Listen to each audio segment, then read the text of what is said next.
Hari itu langit di atas Israel tampak berbeda.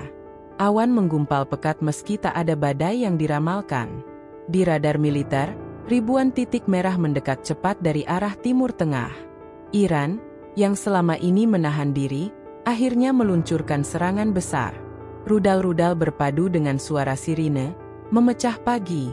Tapi serangan kali ini berbeda. Setiap dentuman mengguncang tanah, seolah bumi pun ikut murka. Orang-orang mulai berlari, namun tak tahu kemana harus berlindung. Pagi itu, langit di atas Israel tampak berbeda. Matahari terhalang kabut tebal yang muncul tiba-tiba, membuat kota-kota besar seperti Tel Aviv dan Haifa tampak suram meski waktu baru menunjukkan pukul 8 pagi. Awan menggumpal pekat seperti asap, namun tidak ada kebakaran. Warga yang sedang dalam perjalanan ke tempat kerja sempat menengadah, merasa ada yang janggal. Bahkan burung-burung terbang rendah, seolah mencari tempat berlindung. Di markas militer, peringatan dini berbunyi nyaring. Operator radar berteriak panik, menunjuk layar yang menampilkan ratusan titik merah bergerak dari arah timur. Iran, yang selama ini hanya memberi ancaman lewat media, kini mengirimkan pesan nyata. Rudal dan misil dengan kecepatan tinggi melesat di udara, menyasar titik-titik strategis Israel. Sirine serangan udara meraung di seluruh negeri. Orang-orang mulai berlarian ke tempat perlindungan, tapi tidak semua berhasil. Dentuman pertama terdengar di wilayah selatan. Getarannya terasa hingga pusat kota. Gelas-gelas jatuh dari meja, jendela pecah oleh tekanan udara. Tak lama kemudian, guncangan terasa semakin kuat. Namun anehnya, ini bukan hanya akibat ledakan. Para ahli mencatat adanya getaran bawah tanah yang tak biasa, sebuah gempa yang muncul bersamaan dengan ledakan di permukaan. Sebuah kombinasi yang jarang terjadi, dan sangat berbahaya. Di pusat kota Yerusalem, orang-orang berdoa dengan suara tercekat. Tempat-tempat ibadah dipenuhi warga yang memohon keselamatan. Seorang anak kecil berteriak mencari ibunya di antara kerumunan. Di sudut jalan, seorang pria tua memandang langit sambil berbisik. Apakah ini balasan dari masa lalu? Kalimat itu mengambang di udara, menyentuh mereka yang mendengarnya tanpa bisa dijawab. Ledakan demi ledakan mengguncang jantung negeri. Masyarakat yang selama ini percaya pada sistem pertahanan canggih mulai kehilangan harapan. Meski Iron Dome berusaha memblokir rudal sebanyak mungkin, jumlahnya terlalu banyak untuk ditangani sekaligus. Beberapa misil berhasil lolos dan menghantam wilayah pemukiman. Asap mengepul dari berbagai titik, sementara ambulans berlomba dengan waktu.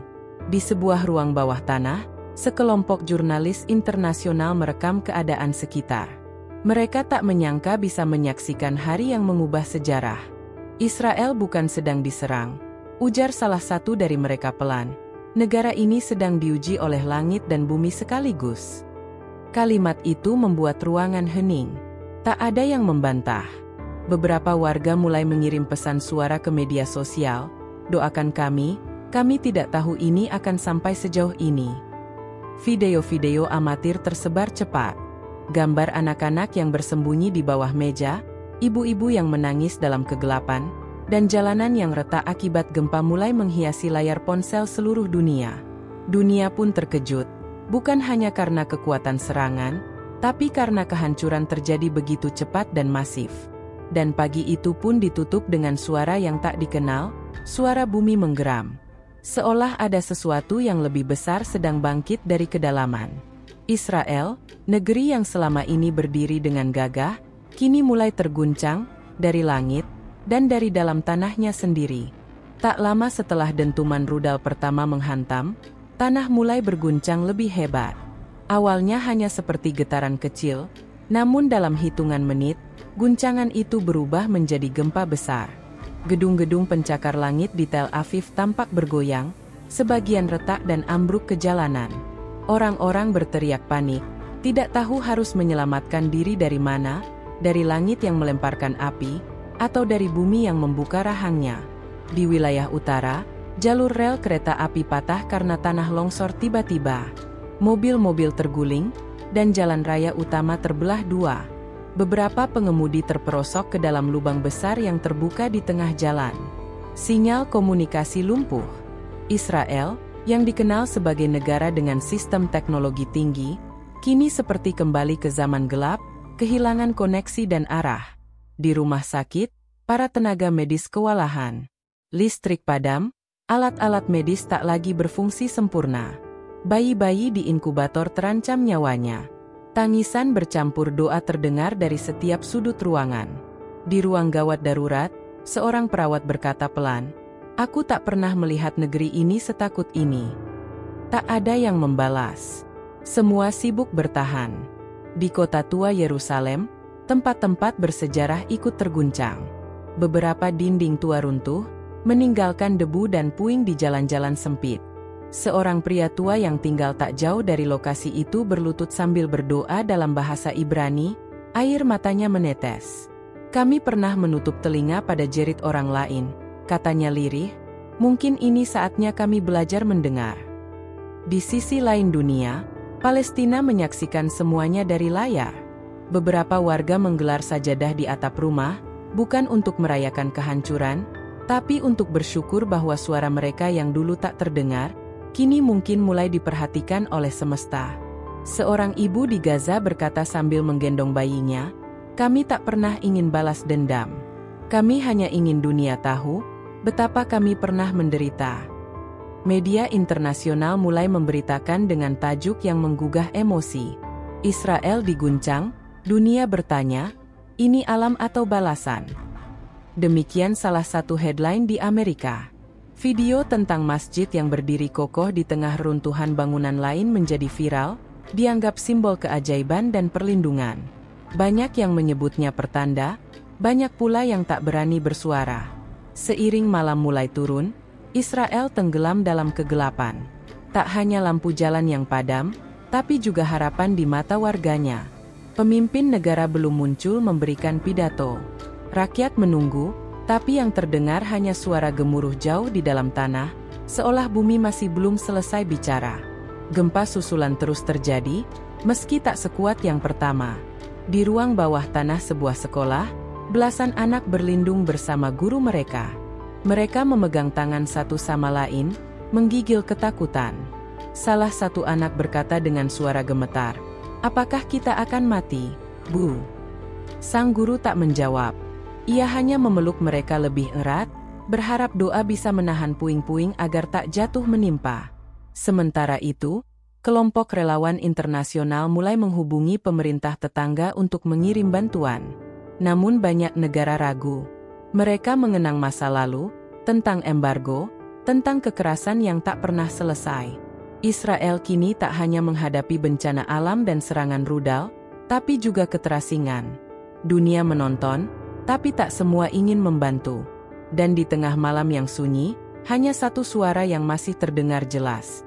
Suara azan dari kejauhan, samar tapi penuh kekuatan. Seolah memberitahu dunia, bahwa meski bumi bergetar dan langit mengamuk, doa yang tertindas tak pernah sia-sia. Malam belum benar-benar pekat saat suara ledakan kembali membelah udara. Rudal-rudal Iran terus berdatangan seperti hujan yang tak berkesudahan. Iron Dome, sistem pertahanan yang selama ini menjadi kebanggaan Israel, mulai menunjukkan tanda-tanda kelelahan. Operator-operator yang berjaga tak lagi semangat. Mereka tak punya cukup waktu, energi, maupun persenjataan untuk menangani semuanya sekaligus. Sebagian besar rudal berhasil dicegat, tapi sebagian lainnya menembus. Beberapa jatuh di pemukiman padat, membakar deretan rumah hingga rata dengan tanah. Di kota Ashdod, tangisan bayi terdengar dari balik reruntuhan. Tim penyelamat mencoba menggali dengan tangan kosong, karena alat berat tak bisa menjangkau area itu.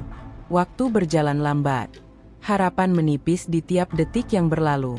Kementerian Pertahanan Israel mengadakan konferensi pers darurat. Jenderal yang biasanya berbicara dengan percaya diri, kini tampak gemetar. Ia tak membawa kabar kemenangan, melainkan permintaan, agar warga tetap di rumah, dan bersiap untuk keadaan terburuk.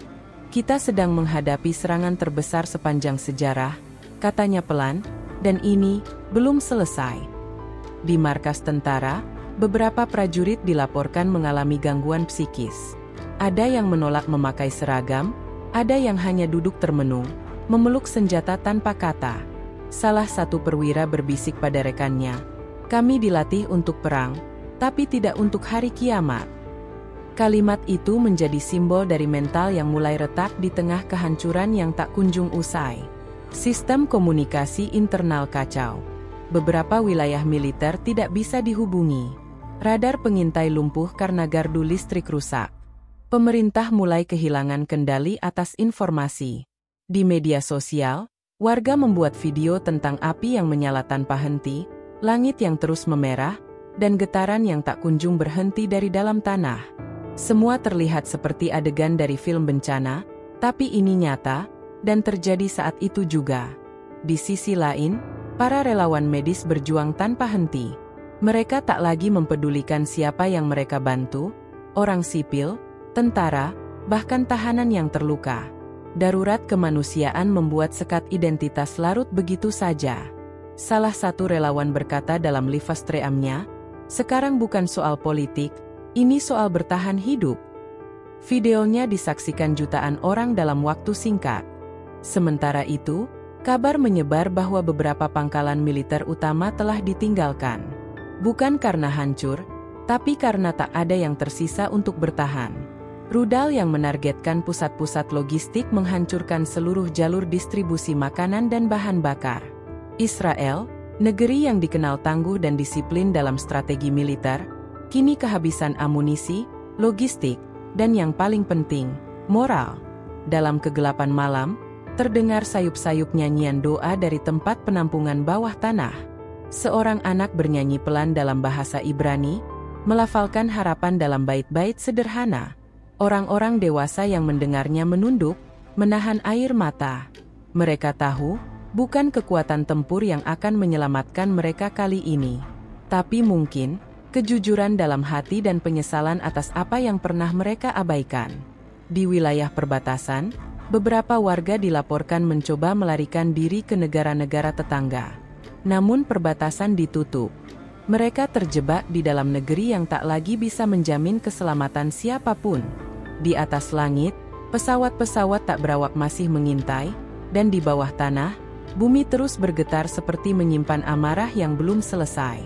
Dan di tengah semuanya, muncul satu pertanyaan yang menggema di benak banyak orang. Apakah ini hanya bencana, atau bagian dari sesuatu yang jauh lebih besar? Berita tentang kehancuran Israel menyebar secepat cahaya. Media internasional yang biasanya berhati-hati dalam menyebut nama negara itu, kini mulai membuka suara. Judul-judul tajam bermunculan. Negara besi yang runtuh, kejutan Timur Tengah, dan yang paling viral, langit dan bumi menjawab doa yang terlupakan. Dunia menyaksikan, bukan dengan belas kasihan, tapi dengan rasa kaget yang bercampur ironi. Di media sosial, video-video kehancuran Israel diputar ulang jutaan kali. Sebagian besar memperlihatkan jalan-jalan retak, reruntuhan bangunan, dan warga yang menjerit mencari keluarga mereka. Namun di kolom komentar, simpati bukanlah hal utama. Banyak yang mengungkit masa lalu. Apakah ini seperti apa yang dulu dirasakan anak-anak Gaza? Tulis seseorang. Dunia seakan mulai memutar balik ingatan yang selama ini dikubur. Di sebuah sudut kecil di jalur Gaza, seorang kakek memandangi layar ponsel milik cucunya. Ia melihat cuplikan Tel Aviv yang hancur, dan hanya mengangguk pelan. Mereka tahu sekarang, bagaimana rasanya hidup tanpa kepastian, ucapnya lirih. Sang cucu tak menjawab. Ia hanya menatap layar dengan mata lebar, penuh rasa bingung. Mungkin terlalu muda untuk memahami dendam, tapi cukup dewasa untuk mengenali penderitaan. Di tepi barat, warga Palestina berkumpul di masjid-masjid. Bukan untuk merayakan, tetapi untuk berdoa. Doa yang tak meminta kehancuran lebih besar, melainkan harapan bahwa situasi ini akan membuka mata dunia. Seorang imam berkata dalam khutbahnya, "Kami tak menari di atas reruntuhan mereka, karena kami pernah hancur di tempat yang sama. Tapi kami bersyukur, bahwa suara kami kini terdengar." Sementara itu, Israel makin terisolasi. Negara-negara sahabat mulai mengambil sikap hati-hati. Bantuan kemanusiaan lambat datang, karena jalur masuk lumpuh total. Negara-negara besar mengutuk kekerasan, tapi tidak semua menawarkan tangan. Banyak yang memilih diam, mengingat kembali embargo, invasi, dan keputusan-keputusan masa lalu yang menyakiti banyak pihak. Dalam negeri, situasi memburuk. Beberapa stasiun TV lokal mulai menayangkan ulang video kekerasan masa lalu yang pernah dilakukan oleh pasukan Israel. Warga yang dulu membela mati-matian, kini mulai mempertanyakan segalanya. Apakah semua ini terjadi karena kita terlalu lama membutakan mata pada penderitaan orang lain? Tanya seorang jurnalis dalam siaran live-nya, membuat penonton terdiam. Di sudut ruang pengungsian, seorang perempuan Israel muda menangis sambil memeluk foto keluarganya. Ia berbisik lirih, "Kami dulu merasa aman, karena punya segalanya. Tapi kami lupa, bahwa tidak ada yang bisa melindungi kita dari doa orang-orang yang teraniaya." Kalimat itu direkam oleh seorang relawan asing, dan dalam hitungan jam menjadi video paling viral minggu itu. Namun tidak semua orang menyambut perubahan ini dengan kebencian. Di beberapa kota di Eropa dan Asia, masyarakat melakukan doa bersama untuk semua korban, dari kedua pihak. "Kita berdoa bukan agar satu pihak menang," kata seorang pendeta di Prancis, "tetapi agar kedamaian akhirnya muncul dari reruntuhan ini." Dunia, perlahan, mulai sadar bahwa tragedi ini bukan soal negara, tapi soal kemanusiaan yang terlalu lama diabaikan. Di tengah puing-puing, kamera drone yang tersisa merekam pemandangan Yerusalem dari udara. Kota itu tampak seperti luka besar yang menganga. Tapi di tengah reruntuhan, masih berdiri satu pohon zaitun tua, tak terguncang, tak terbakar. Sebuah simbol harapan yang diam tapi kokoh. Banyak yang percaya, itu tanda bahwa masa depan masih mungkin, meski sulit. Dan malam pun turun sekali lagi, membawa keheningan yang lebih tebal dari biasanya. Bukan karena tidak ada suara, tapi karena terlalu banyak luka untuk diucapkan. Israel sedang hancur, Palestina masih menderita, dan dunia kini mengingat bahwa semua yang ditanam, pada akhirnya akan dituai. Hari kelima sejak serangan dimulai, Israel tak lagi seperti negara yang dikenal dunia. Kota-kota besar berubah menjadi lautan puing dan debu. Rumah sakit penuh sesak, gudang makanan kosong, dan suara sirene sudah tak terdengar lagi, bukan karena bahaya hilang, tapi karena listrik benar-benar mati. Rakyat kelaparan, kelelahan, dan ketakutan. Negeri yang dulu disebut benteng tak tergoyahkan, kini berada di titik nadir sejarahnya. Di ruang bawah tanah markas pemerintahan darurat, para pejabat tinggi berkumpul dalam diam. Wajah mereka pucat, tak lagi ada semangat bertahan. Sang Perdana Menteri akhirnya muncul setelah 3 hari tak terdengar kabarnya. Dengan suara lirih, ia menyampaikan siaran langsung yang disiarkan ke seluruh penjuru negeri dan dunia. "Kami mengakui bahwa kami tak mampu lagi melawan. Demi keselamatan rakyat kami menyerah." Kalimat itu mengguncang dunia lebih dari rudal manapun. Negara yang selama ini dikenal dengan kekuatan militernya, secara terbuka menyatakan menyerah. Dunia pun terdiam. Beberapa pemimpin dunia menggeleng tak percaya. Tapi di sisi lain, banyak yang mengangguk perlahan, menganggap ini sebagai pintu awal menuju kebenaran yang selama ini dikubur. Di jalur Gaza, sekelompok warga menyaksikan pengumuman itu lewat layar proyektor kecil. Beberapa menangis, bukan karena bahagia, tapi karena kelegaan yang tak bisa dijelaskan.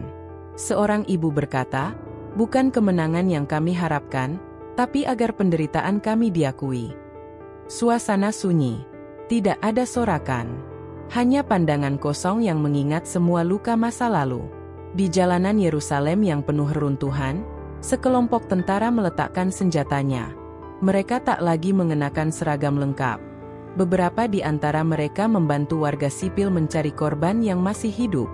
Di momen itu, tak ada lagi musuh, hanya manusia yang sama-sama terluka dan kehilangan.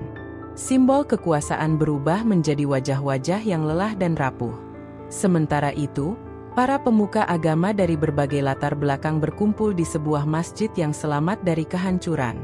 Di tempat itu, mereka mengadakan doa bersama, bukan untuk kemenangan atau kekuasaan, tetapi untuk perdamaian. Salah satu pemimpin Yahudi berkata, "Kami telah lupa cara hidup bersama. Mungkin, kini saatnya belajar kembali, dari awal. Di luar negeri, protes yang dulu ramai berubah menjadi doa massal. Banyak yang berharap agar tragedi ini membuka lembaran baru.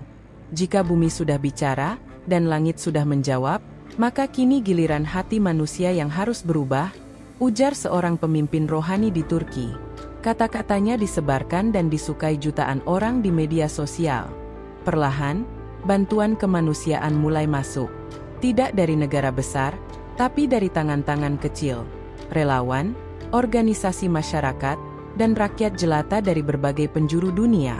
Mereka tak membawa senjata, tapi air bersih, makanan, dan selimut. Dunia akhirnya memilih untuk tidak menghukum, tapi menyembuhkan. Luka terlalu dalam, tapi belum terlambat untuk mengobati. Dan di tengah semua itu, seorang anak kecil berdiri di atas reruntuhan rumahnya yang hancur. Ia membawa selembar kertas lusuh berisi gambar rumah utuh, taman kecil, dan orang-orang yang tersenyum. Seorang wartawan bertanya padanya, "Apa yang kamu harapkan setelah semua ini?" Sang anak menjawab pelan, agar tidak ada lagi yang perlu menggambar rumah, karena rumahnya sudah ada di dunia nyata. Kisah ini bukan tentang siapa yang menang dan siapa yang kalah. Ini tentang bagaimana kekuatan tak selamanya bisa mengalahkan doa. Tentang bagaimana sejarah mencatat bukan hanya perang, tapi juga penyesalan dan kesempatan untuk berubah. Dan pada akhirnya, ketika bumi sudah berhenti bergetar, dan langit kembali biru, manusia punya pilihan. Membangun kembali dengan cinta, atau mengulang kesalahan yang sama.